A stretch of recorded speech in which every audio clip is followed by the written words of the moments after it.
Shalom. First and foremost, I want to give all praises, honor, and glory to Yahweh, Bahasham, Yahweh Shai, Bahasham, Recha Kodash. Double honors to the elders and the apostles of Great Millstone, and peace and blessings to the elect. And today we're going to go into the book of Genesis, the 39th chapter. And Joseph was brought down to Egypt, and Potiphar, an officer of Pharaoh, captain of the guard, an Egyptian, bought him off the hands of the Ishmaelites, or the Ishmaelites, which had brought him down thither. And this is after they had bought him from the hands of his brethren. And the Lord Yahweh was with Joseph, and he was a prosperous man, and he was in the house of his master the Egyptian, that is, Potiphar. And his master saw that the Lord Yahweh was with him, and that the Lord made all that he did to prosper in his hand. So Potiphar quickly took notice that the hand of God was upon Joseph, and everything he did prospered. Whatever task he put Joseph to do, it would be successful, and then some. And Joseph found grace in his sight, and he served him, and made him overseer over his house, and all that he had he put into his hand. So eventually he started to give Joseph more and more of a greater responsibility, to the point where Joseph was now basically overseeing everything that was in the household of Potiphar. And it came to pass from the time that he made him overseer in his house, and over all that he had, that the Lord Yahweh blessed the Egyptian's house for Joseph's sake. And the blessing of the Lord was upon all that he had in the house and in the field. So now, having Joseph being the overseer the whole time that he was there, whether it was cattle or plants or whatever the case is, it all, flourished, right? He had an abundance. Everything went well. Harvest season, planting season, everything. And he left all that he had in Joseph's hand, and he knew not aught he had, save the bread which he did eat. Meaning Potiphar had so much trust in Joseph that he himself wasn't even aware of the count of his possessions, because it was all taken care of by Joseph, except except for all that he would eat. And Joseph was a goodly person and well favored, and that goes into also his appearance, right? That he was handsome. He had a good build, and so a decent young man. And it came to pass after these things that his master's wife cast her eyes upon Joseph. So she started to lust after Joseph.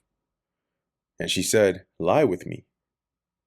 But he refused, and which means for him to have sex with her.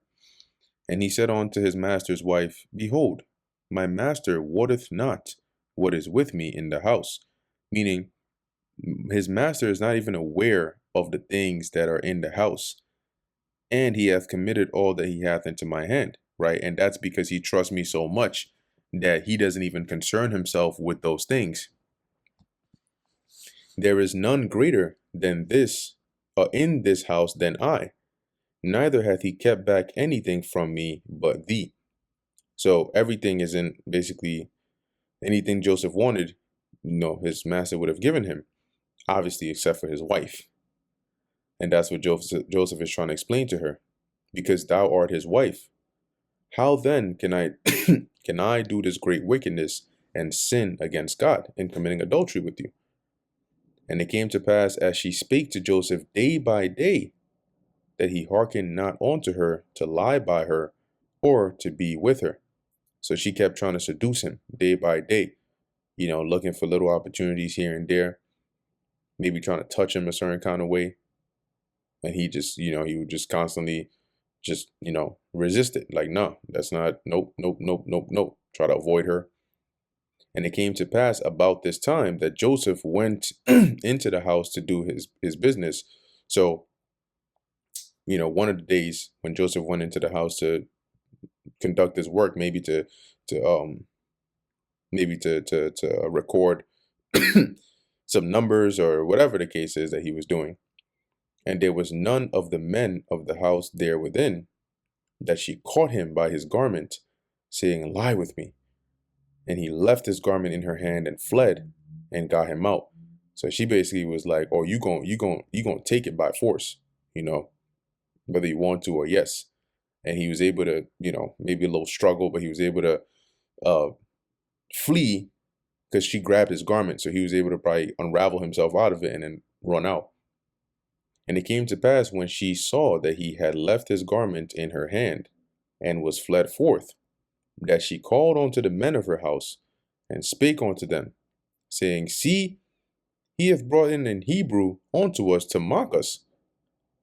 He came in unto me to lie with me, and I cried with a loud voice. So basically, when she saw that he wasn't going to do it, but she had his garment with her, she tried to frame him.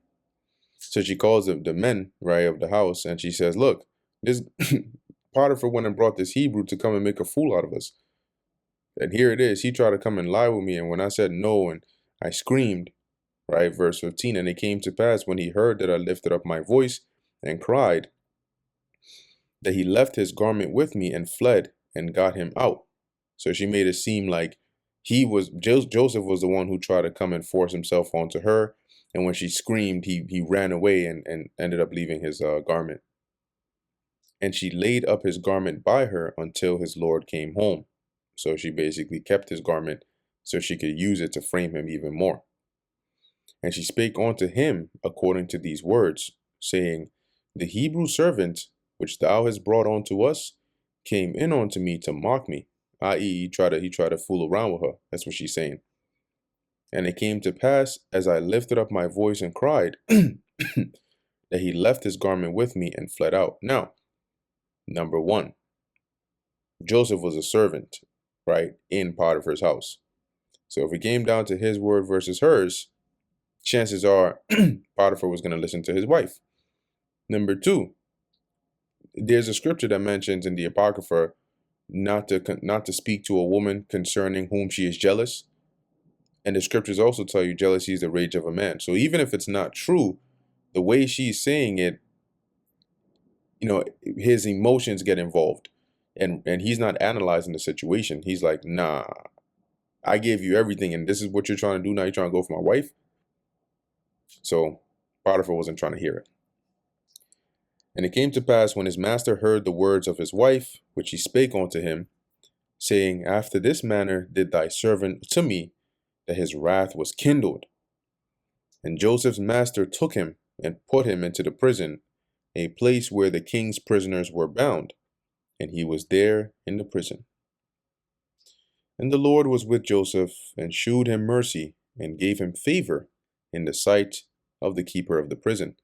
So he was in prison, but, the Lord ended up having it to where, as we're about to read, and the keeper of the prison committed to Joseph's hand all the prisoners that were in the prison. So now Joseph became almost like an overseer of the prisoners. And whatsoever they did there, he was a doer of it. So he was in charge. And the keeper of the prison looked not to anything that was under his hand, because the Lord Yahweh was with him, and that which he did, the Lord made it to prosper.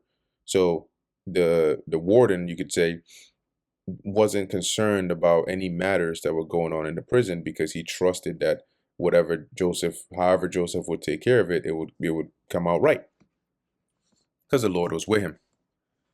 And that brings us to the end of the book of Genesis, the 39th chapter. And Lord willing, that was edifying to the elect. In closing, I want to give all praises, honor, and glory to Yahweh, Bahasham Yahushai, Bahasham, Recha Kodash. And until next time, Shalom.